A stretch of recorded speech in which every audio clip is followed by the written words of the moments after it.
the more I get in touch with, I am just fine and good as I am.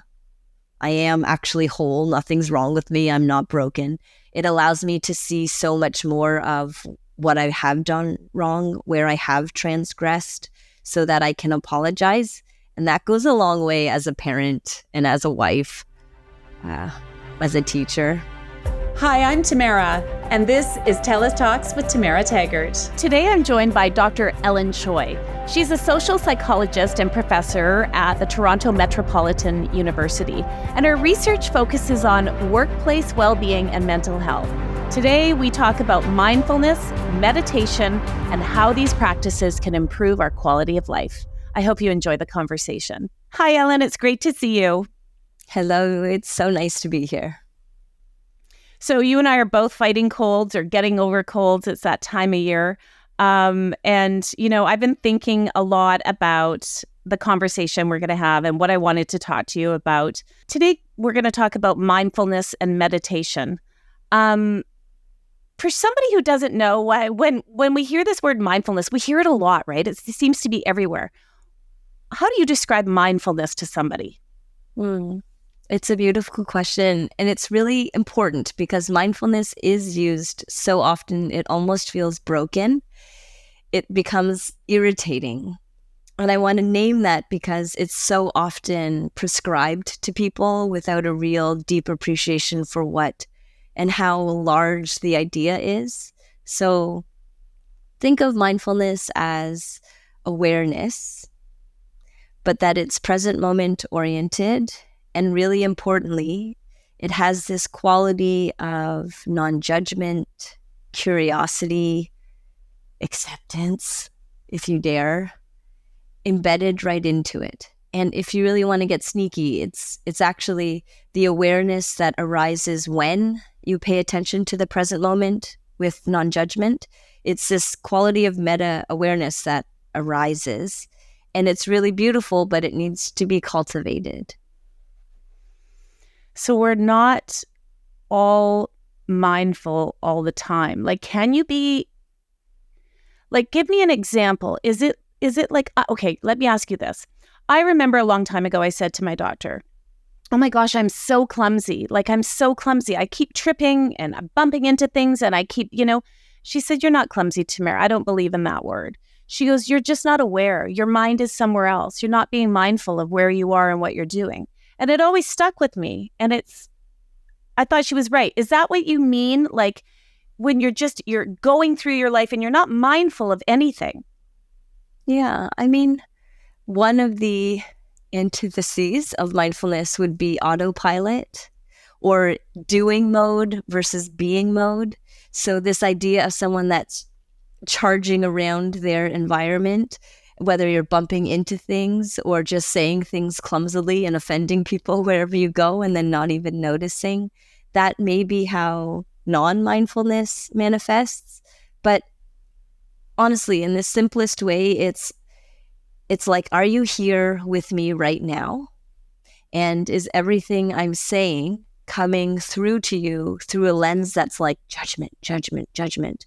Or are you getting lost in your own spiral of thoughts that's like self-judgment, self-judgment, self-judgment? And I think if we start there, that's a nice doorway to start exploring what mindfulness is. I like that. So now let's talk about meditation. So meditation is different than mindfulness? Yeah, great question. So short answer, yes. Meditation is a mental technique. It can be a formal or informal practice that cultivates the awareness that arises when you pay attention to the present moment non-judgmentally. So I think a classic example would be breath awareness. You sit maybe in a comfortable position or on a cushion or lying down and you just pay attention to your breath. That would be one type of meditation. But there's so many types of meditations as well. It would almost be like using the term sports. There's a million different types of sports, but we kind of acknowledge that sports is an umbrella term, whereas meditation, people think it's this one thing, but it could be it could look so many different ways. Could it be a walk in the forest? It could be a walk in the forest if you are in your body in the moment and not just thinking about all the things that you haven't done yet or reliving all the foolish things you said yesterday. Aha. Okay. So I feel like, where does self-compassion come into the two things that we just talked about? Self-compassion, where does that come into, mindfulness, meditation, awareness? It's such an important and beautiful part. So first, awareness. And this word gets tossed around so often, but it is truly the foundation of everything. If we are more aware, you have X number of additional choices because your perspective is enhanced. And one of my teachers always says awareness is like this fairy dust that we sprinkle on real life that gives us choices to respond in different ways. And awareness is only precious once you have it, because then you have these, I'm being a jerk, or that wasn't okay for me. But unless you have it, you're just totally reactive. So first is awareness. From there, you start to have many more options. So self-compassion, for instance, once we have awareness that the thoughts that we're having about ourselves, the way that we're treating ourselves or choices we're making, how we speak to ourselves, once we have the awareness that, that wasn't okay, this is weird, I wouldn't say this to a friend of mine, then self-compassion is like a skill, a way of relating that you can then practice. And I call it a practice because I've met so few people that are good at this skill, but they go together. And I think they're incredibly powerful together because it allows us to manage this experience that we have, this very human experience that's often really critical and self-oriented, and then enables you to show up in a different way so you can actually connect in a way that resembles what you value. When you're talking, all I can think about is how unaware the world seems, how, social media has, the invention of phones in our hand that are no longer phones, right? They're a connection to the world, really. And we can see what people are doing. We can have reactions. It's very hard to be aware when you're have awareness of yourself or being mindful when it's all just there and it's so easy to scroll, right? So what I'm describing is in complete opposite to what you are describing. Do you think that, when it comes to society as a whole, or the challenges and problems and conflicts in the world, so many of us we don't have awareness for ourselves or for others, really. This is so true, and I find it terrifying. When I think about society at large and just the trends and themes in our behaviors and choices as it merges with technology, without these foundational skills and muscles, it looks quite doom and gloomy. So let me bring it back to the now to say, what can we do today to be wiser? So the first is just this idea of, can I actually control where I place my attention? And can I be part of the muscles that allows me to hold my attention there for a certain period of time? Like, is it up to me when my attention shifts? Or is it all being triggered and chased away by the distractions in my environment? And that's a really great place to start. So you want each individual to be able to say, I can place my attention where I want to place it.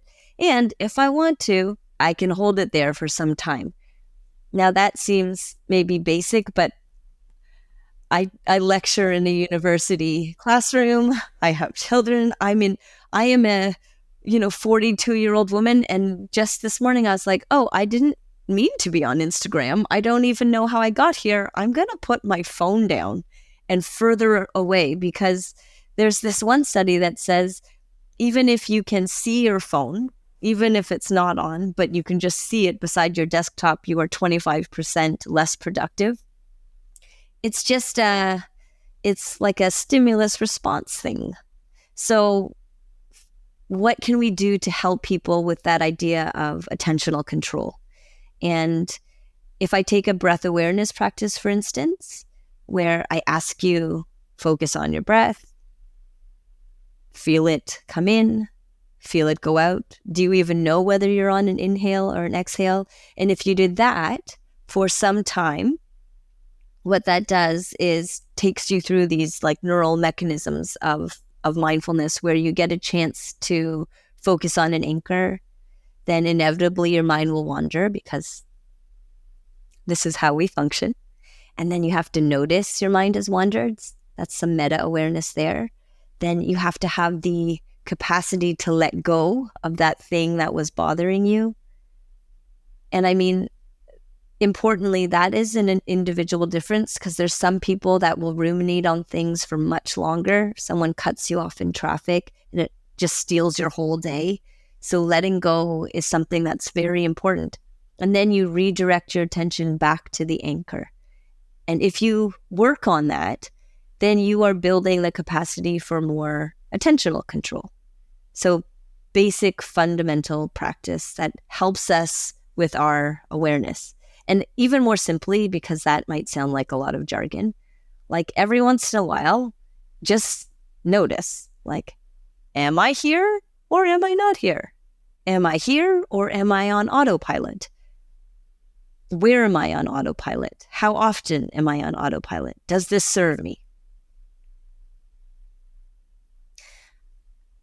Yesterday, I was arguing with my husband about something related to emotional labor, and I won't go into the gory details, but they will likely be some permutation of this in every household, because everyone feels like they're doing so much. And I've been sick for too long. I'm not sleeping well. I had very little self-regulatory capacity in that moment. And I was watching myself lose my temper and mince my words. And I didn't have enough gas in my tank to have the empathy or care of my impact that I normally would. And so I just watched myself lose my temper.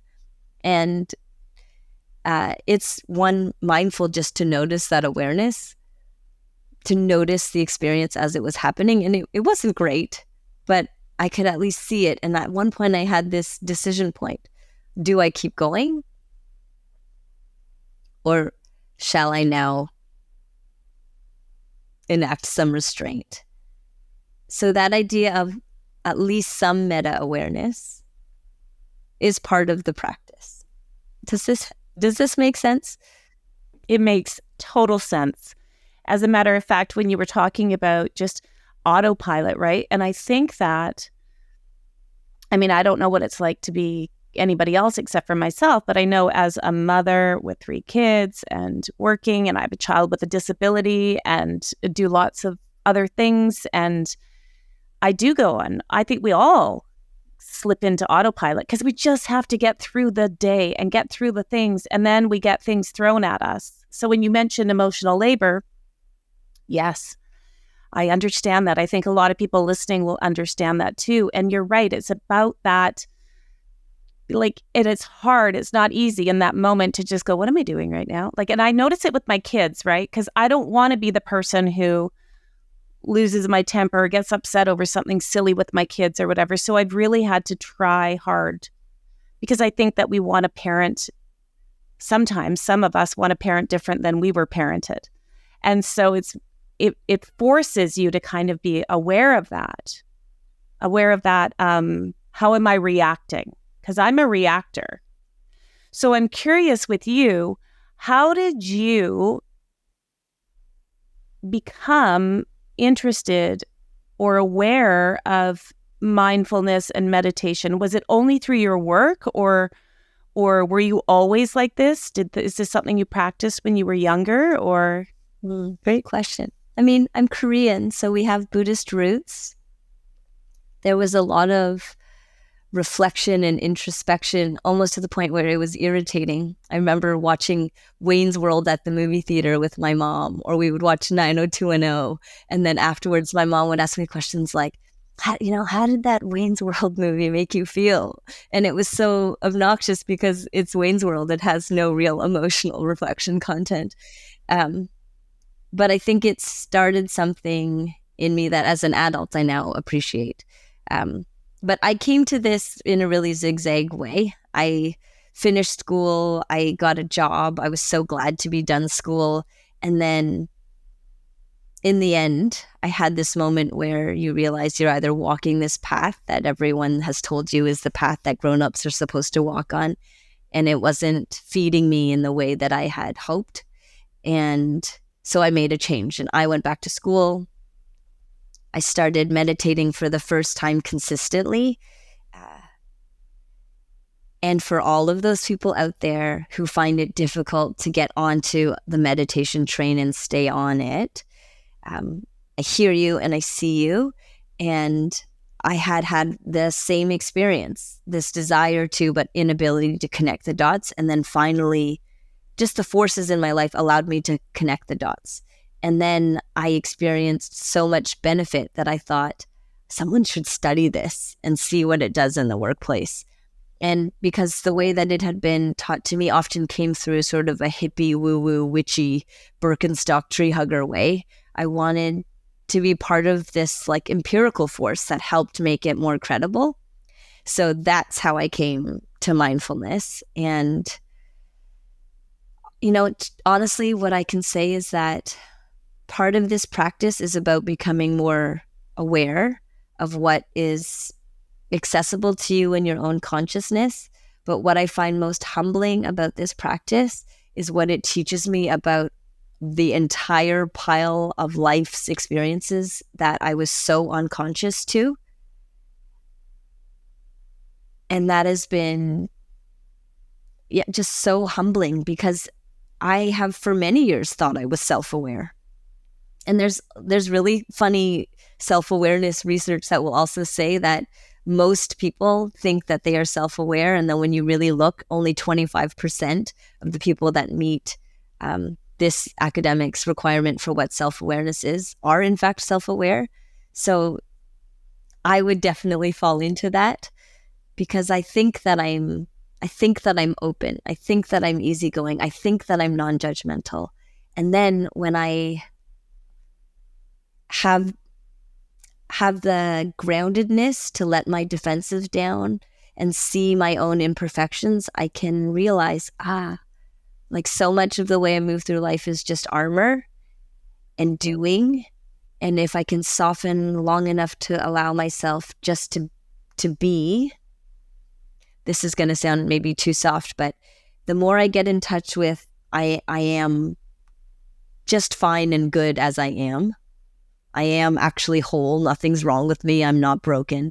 It allows me to see so much more of what I have done wrong, where I have transgressed, so that I can apologize. And that goes a long way as a parent and as a wife, as a teacher. Yeah. Yeah. I think for the longest time, I couldn't apologize.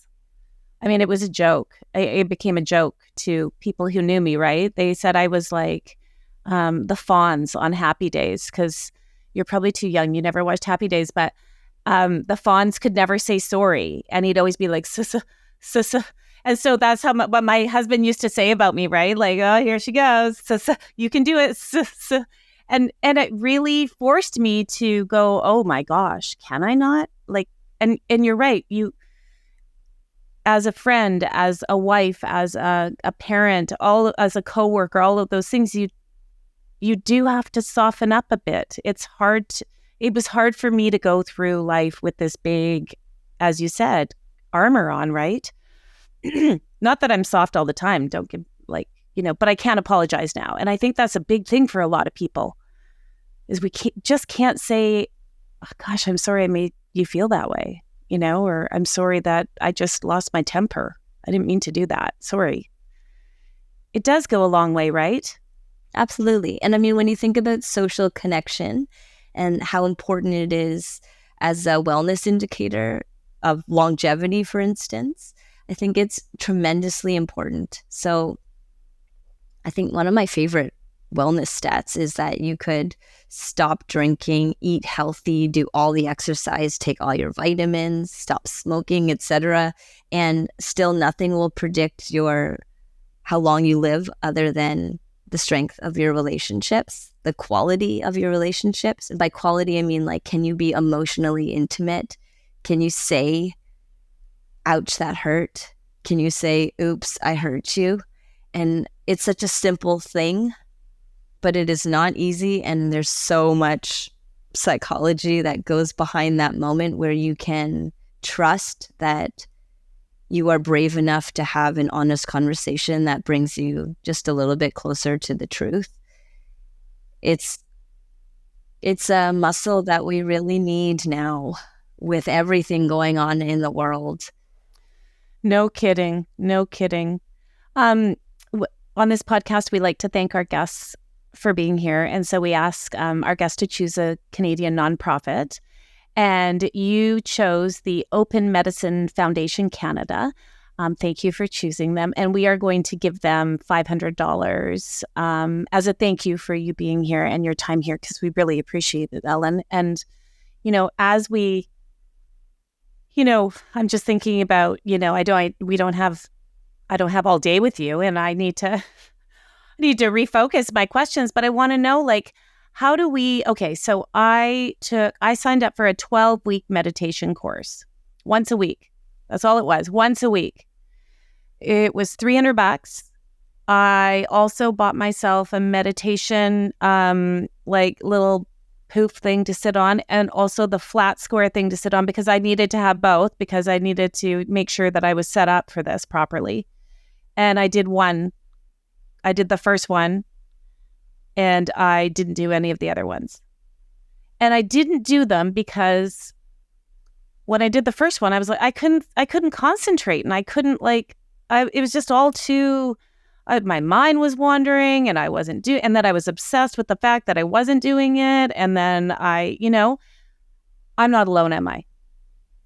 You are most definitely not alone.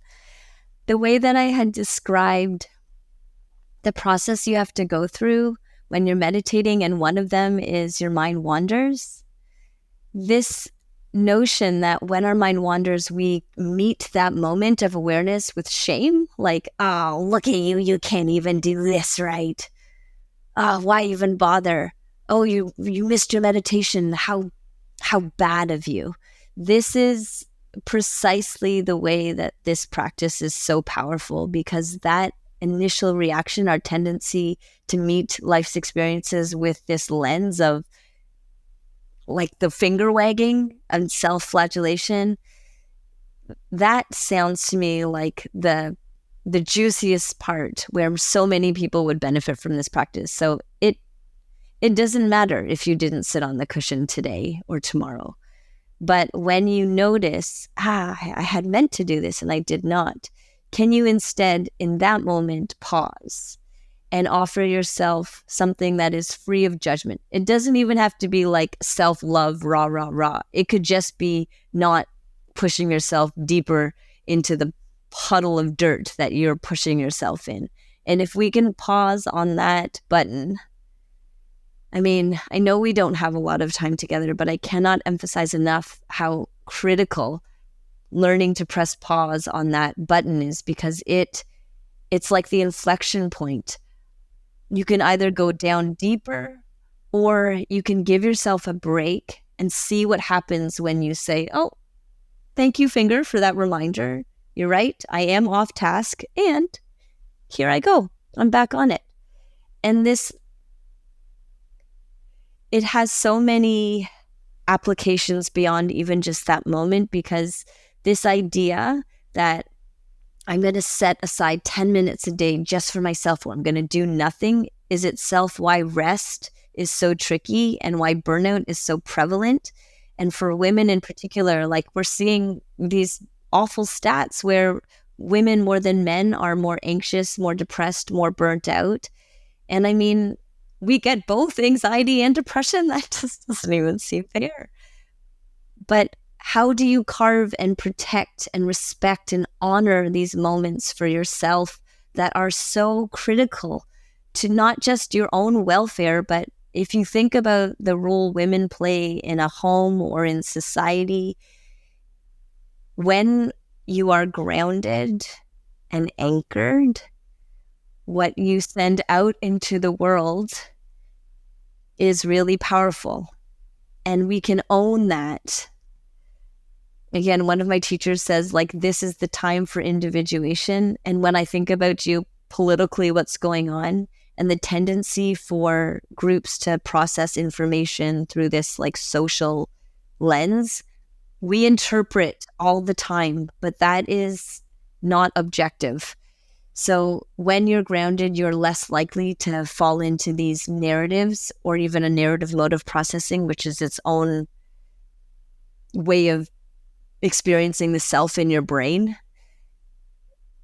When you can find steadiness in your own body in any moment, you give your nervous system access to be responsive, flexible, understanding, compassionate to yourself and others. And this is from a nervous system perspective. When you're just in straight up doing, get it done mode, which most high achievers are, and that is where I come from, you're in like hyper arousal. It means you're very judgmental, you're really irritable, you're short. And then the alternative is hypoarousal, where like you are just losing yourself. You're shutting down, disassociating, and just like scrolling for too long. And in my own research, we see that each like leg of time you scroll, it sucks out your self-regulatory capacity, and that these mindfulness practices, they help. They help with that.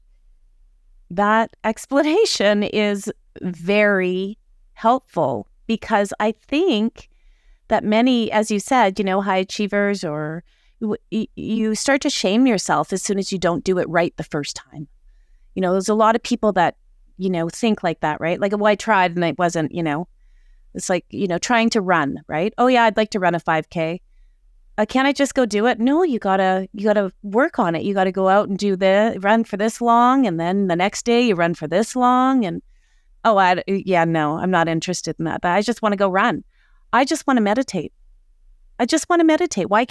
What's wrong with me that I can't, just have a moment and meditate?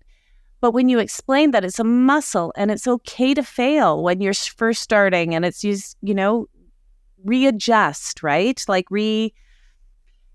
instead of putting ourselves down, like, oh, I can't do that. And I do, Ellen, I wonder about, what we see when we're scrolling, right? Like I do see a lot of really, in my feed anyways, a lot of really beautiful people meditating, and like they've got sound bowls, and they've got like the whole thing, and it's in a beautiful beige spot, and they've maybe got a bell or something, and they're wearing like a great outfit, and here, that's not reality really, right? For most of us. And so I do think that it all kind of, I don't want to say I'm my own worst enemy, or, we're our own worst enemy, but we are kind of when we judge ourselves when it comes to doing something that is beneficial for ourselves. Like, it's not perfect, so therefore I can't do it. Does that make sense? It totally does. Your default mode of processing is not present, so it's in the future or past 47% of the time.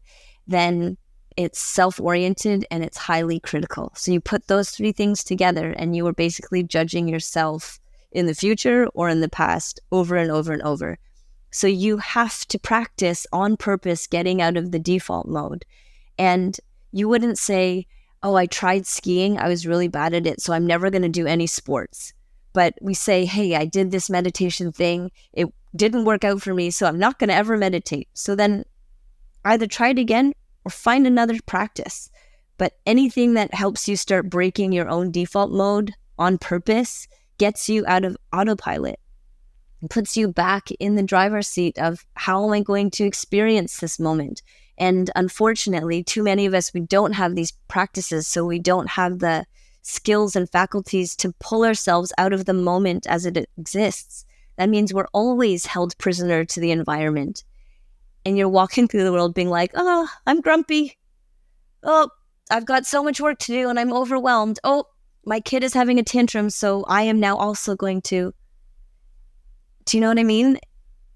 Learning to say, like, I'm going to take a 1-minute break and I'm going to look around the room that I'm in. I'm going to notice something that I haven't seen before. I'm going to feel something physically happening right now in my body. And I'm going to notice what it feels like to be Ellen Choi right now. And it might be that I feel tired and congested, but it might also feel that I feel grateful to be talking to you right now. And if that's all you have in your practice, then that's a beautiful practice. Yeah, yeah. And I think that it's because we think that we need to sign up for the course or get the app or get the, whatever it might be. But really, it sounds like what you just described, I'm going to take a moment and look around and concentrate on my breathing for 1 minute and look around the room and, that's doable. That is attainable. That is a small moment. And that's what you mean by this muscle, right? This muscle building. Maybe it's 2 minutes next time. Maybe it's, you get to 10 minutes and that's great. I love that. And it doesn't even have to get to 10 minutes. Yeah. Well, there you go, right? Be whatever is here now. Mm-hmm. Thank you. Because I think I have to get to you're right. It doesn't have to be 10 minutes. It doesn't have to. There are no rules when it comes to it. Yeah, when it's there. So just as we are wrapping up, I do want to ask you about children and how is it important to teach our kids to be mindful, to be, maybe not meditate yet, or maybe meditate. I don't know. Like maybe you can talk to us just a little bit about kids and what we can talk to them about when it comes to mindfulness and meditation. Absolutely. So there are, and I can share them with you, but lots of resources that exist around parenting and mindfulness in children. The short answer is the same way that awareness is a gift to an adult, it is also a gift to a child, the same way that there are actual muscles involved in executing self-control to build them at an early age would also be a gift. I think the more you cultivate your mindfulness skills, it's like a hot butter knife just slicing through the complexities and challenges of being human. But imagine you had this like awareness that you could use to direct on yourself and others, where you could say like, oh, I'm feeling angry, but I'm feeling angry because I'm sad that you didn't care about this need that I have. And that need is, and then look how quickly you're right down to the core of what matters. And then back in connection with the other humans around you. So absolutely. One thing to focus on then with children as a practical takeaway would be interoception, this skill of being aware of your internal sensations. So when you're stressed, what does stress feel like in your body? And many people may say like, oh, my heart starts to race. I feel tightness. I feel tightness in my shoulders, my stomach. It would be the same for any emotion. So if you could start to recognize earlier, oh, you're really upset right now. I can see that. Do you notice anything in your body? What's that energy like? Let's get it out here instead. And to move and honor that energy that's occurring in any moment. I think that would be a really practical skill that doesn't need a lot of like sage like wisdom and philosophy to impart on your kids. It's such a good place. I love it. Ellen, this has been very, very, very helpful. And you're just so generous with your own story and just the tiny steps that we can take, right? To get to a place where we're aware, or we're grounded. We can say sorry. Yeah, I We really can say do. sorry. Yeah. We can What say I'm sorry. practicing, what I'm practicing honestly is just challenging every time that I think I have to take one step to get to another place. Mm. It's so hard because it's baked in everything, Yeah. in Yes, all of it our really work. truly is. And I come from that world and I am exploring another one where it just lets me experience being for the simple sake of just being. So if Yeah, I could share that with anyone that's listening. I like that. Dr. Choi, you can find her at Dr. Ellen Choi, that's CHOI.com. So drellenchoi.com. And also on Instagram at Ellen Choi Mind. Ellen, thank you so much. Great conversation. Loved having it. Thank you so much for having me. Thanks for listening to another episode of TELUS Talks with Tamara Taggart. Be sure to subscribe so you can join us every Tuesday for another conversation. You can also check out our website, telus.com/podcast, and subscribe to our YouTube channel at TELUS Talks.